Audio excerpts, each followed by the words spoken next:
Waalaikumsalam. Silahkan duduk. Perkenalkan, nama saya Silva Arina Mamesikana. Kalau boleh tahu dengan siapa? Baik Ibu, perkenalkan nama saya Mulyani, biasa dipanggil Muli. Baik Muli, apakah sebelumnya Muli pernah mengikuti sesi konseling sebelumnya? Tidak pernah Ibu. Baik, jika tidak pernah, saya akan menjelaskan apa itu sesi konseling.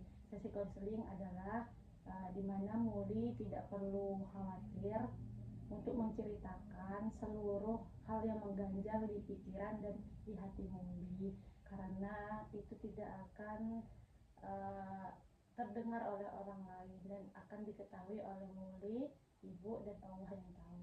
Sejauh ini apakah Muli paham? Paham Ibu. Baik, apakah Muli merasa cukup siap untuk memulai sesi hari ini? Siap Ibu. Baik, Muli tidak perlu terburu-buru, kita mulai perlahan. Ceritakan apa yang saat ini paling mengganggu pikiran Muli. Iya Bu, jadi yang mengganggu pikiran Muli selama semester 5 ini tugas kuliah sama organisasi gitu.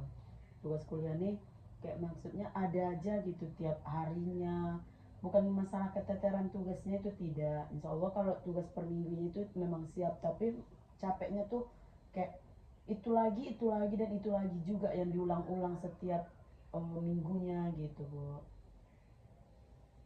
Terus lanjutkan. Nah, jadi aku tuh kayak udah mulai jenuh gitu Bu sama tugas nih gitu. Nah, nggak tahu lagi gimana, sedangkan di organisasi ada tanggung jawab yang harus dipenuhi juga di situ gitu Bu. Kadang juga sempat pernah keteteran juga antara prokeran ini sama tugas kuliah. Jadinya tugas kuliah tuh ngerjainnya malam gitu Bu, malam pas besoknya mau kuliah matkul itu baru dikerjain gitu Bu. Jadi aku tuh bingung gitu Bu sekarang, situ sih Bu buat kepikirannya. Oh, seperti itu. Iya Ibu. Baik, apa yang membuat Muli merasa jenuh dengan keadaan seperti ini? Yang membuat Muli itu jenuh karena udah mulai kehabisan energi aja gitu Bu, rasanya sama kegiatan yang berulang-ulang seperti ini terus menerus gitu Bu. Oh, baik. Saya mengerti. Bagaimana dampak kondisi ini pada aktivitas Muli? Dampaknya itu ya itu Bu, nggak ada semangat. Udah mulai capek aja sama keadaan-keadaan yang seperti ini.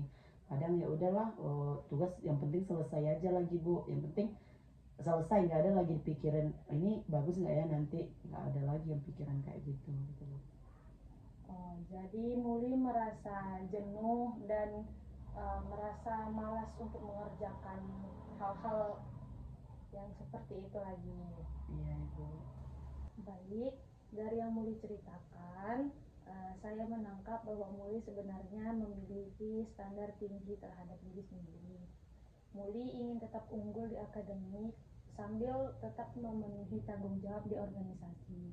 Tekanan ini mungkin membuat Muli tidak memberi ruang bagi diri sendiri untuk beristirahat, dan hal tersebut yang membuat Muli jenuh. Iya Ibu, hal tersebut yang membuat Muli jenuh. Namun Muli juga mengatakan bahwa Muli sudah sangat kelelahan dan sulit mengikuti kelas. Ini menunjukkan ada ketidaksesuaian antara tujuan Muli mempertahankan performa dan kondisi Muli saat ini. Bila Muli terus memaksakan diri seperti ini, tujuan itu justru semakin menjauh. Apakah Muli melihat kontradiksi itu juga?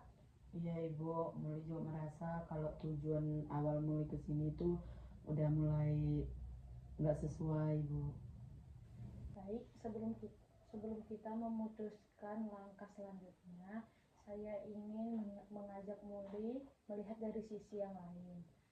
Bagaimana kondisi fisik dan rutinitas istirahat Muli selama merasa jenuh dan terbebani seperti ini? Tidur saya 4 sampai 5 jam. Terus makan juga sekarang udah mulai sering telat, Bu. Oh, baik. Kurang tidur dan pola makan yang berantakan memang dapat menurunkan konsentrasi, emosi menjadi lebih sensitif, dan motivasi belajar ikut menurun. Banyak penelitian menunjukkan bahwa produktivitas mahasiswa akan jatuh jika tubuh tidak mendapatkan pemulihan yang cukup. Kondisi Muli sangat mungkin dipengaruhi oleh hal itu. Iya Ibu, saya juga merasa seperti itu. Baik, saran saya, coba mulai dengan langkah kecil yang realistis. Misalnya, menetapkan jam tidur minimal 6 jam, membatasi aktivitas organisasi sementara, dan membuat jadwal belajar yang lebih terstruktur. Muli tidak perlu berhenti dari semua kegiatan, tetapi mengatur ulang beban agar tubuh dan pikiran punya waktu pulih. Iya Ibu. Baik, sebelum kita akhiri sesi ini, dapat saya simpulkan, hari ini Muli menyampaikan bahwa motivasi kuliah menurun karena tekanan akademik dan beban organisasi yang besar. Muli juga mengalami kelelahan fisik dan penurunan kualitas istirahat. Kita melihat bahwa penyebabnya bukan hanya tugas dan tanggung jawab, tetapi juga standar diri yang terlalu tinggi dan kurangnya waktu pemulihan. Informasi tentang dampak kurang tidur membantu Muli memahami kondisi ini. Dan Muli setuju untuk mulai menata ulang beban kegiatan serta memperbaiki pola istirahat. Pada sesi berikutnya kita akan mengevaluasi bagaimana penerapan strategi ini.